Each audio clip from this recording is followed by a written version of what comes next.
Oil prices have been on a wild ride, surging as high as $113 per barrel before falling to $105 this week after President Trump announced a 5-day pause on strikes against Iranian energy infrastructure. But that relief rally didn't last long. Oil is already bouncing back and the situation remains deeply uncertain. Goldman Sachs still expects oil to average $110 through April, and JPMorgan has flagged the potential for oil to reach $150 if the conflict in the Middle East continues to intensify. And this is sending shockwaves across every corner of the financial markets. We've seen the S&P 500, the Nasdaq, and the Dow all pull back sharply, briefly falling below their 200-day moving averages. Inflation expectations are creeping higher, and the Federal Reserve has made it very clear that interest rates are not coming down anytime soon. In their last meeting on March 18th, the Fed kept rates steady at 3.75% and are now only anticipating one cut in 2026. And even more concerning, a potential rate hike is now back on the table, and that is not good. Bond yields are climbing in a way that is putting real pressure on stock valuations across the board.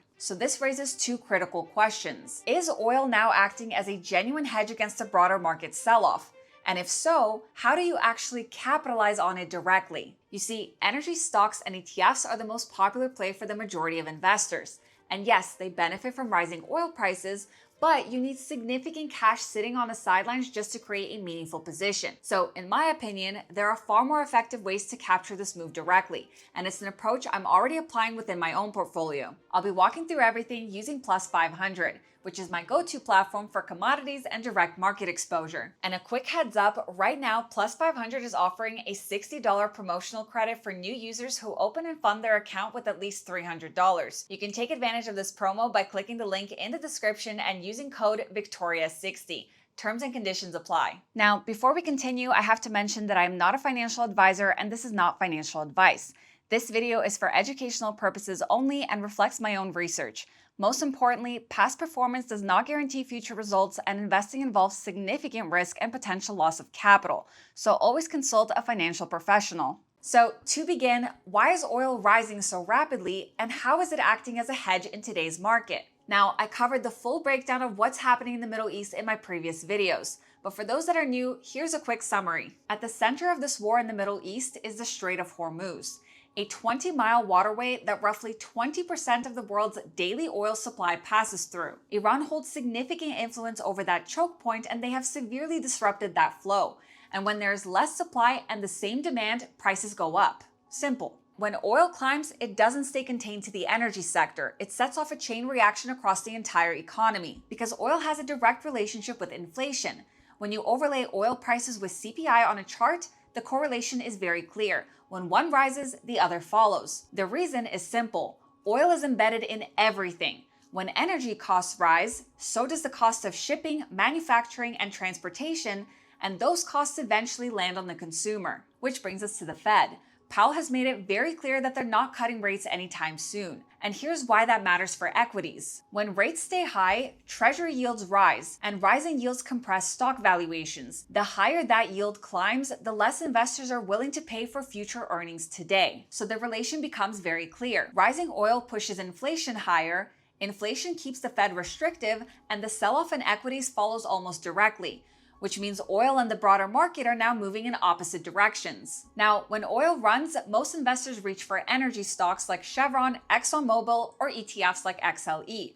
But here's the problem. You're buying companies, not the commodity. We have seen oil prices rally nearly 50% in under a month. So if oil is the trade, why not be directly in oil? That's where oil futures come in. That said, futures are leveraged instruments and carry significant risks. They are not suitable for all investors. It's critical to understand margin, exposure, volatility, and risk management before trading real capital, which is what we'll cover today. To begin, when you buy an oil futures contract, you're entering an agreement to buy oil at a set price on a future date. Now, you're not physically buying a barrel of oil. You're simply trading the price movement of it. So, for example, if oil is at $105 today and you buy one contract and oil climbs to $150, as some analysts are projecting, that contract is $45 in profit. Direct exposure, no dilution. But if oil falls $45, that's a $45 loss per barrel. So is this smart and feasible? What are the dangers? How do investors use this in a smart and risk-managed way? On Plus 500, you have two contract types: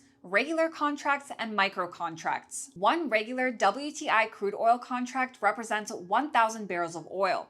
At $105 per barrel, that is $105,000 of notional exposure.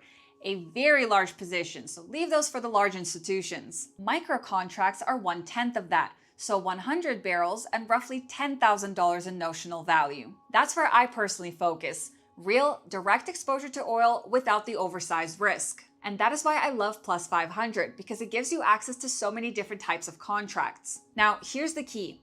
In order to purchase this contract, you don't need $10,000 in cash. Futures are leveraged instruments, and that's the part you have to respect. To hold this micro contract, you're required to put up a margin deposit.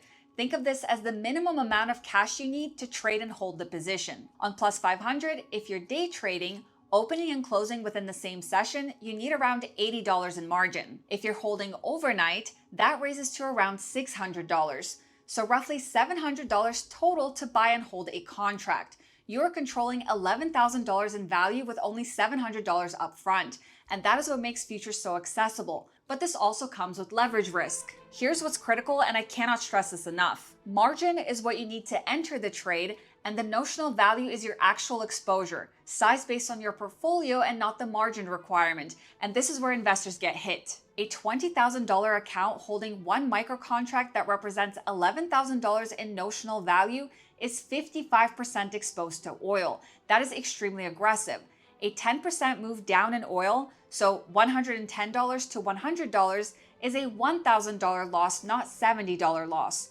On a $20,000 account, that's 5% of your portfolio gone in a single move. A $100,000 account with one micro contract is roughly 10% exposed. That is a legitimate hedge.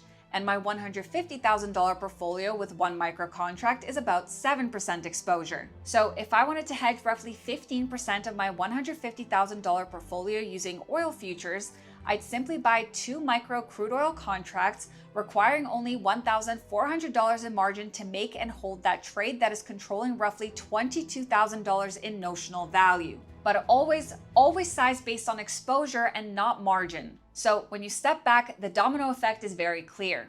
The Middle East conflict disrupts oil supply, so oil surges, then inflation rises, the Fed stays restrictive, and the Treasury yields climb, compressing valuations and equities. Oil is moving inversely to the market, and a properly sized long position in oil futures or a well-structured prediction market position, in my opinion, potentially becomes the most direct hedge available. And if you later decide to open a live account, remember that you can use my link down below to get the $60 promotional credit when funding your account with at least $300. Terms and conditions apply. Start with the demo, understand the risks. And thank you to Plus 500 for sponsoring today's video. And that is all for this one. If you haven't yet, make sure you subscribe to my channel and hit that thumbs up button for the YouTube algorithm. Thank you guys so much for watching, and I will see you in my next one. Bye!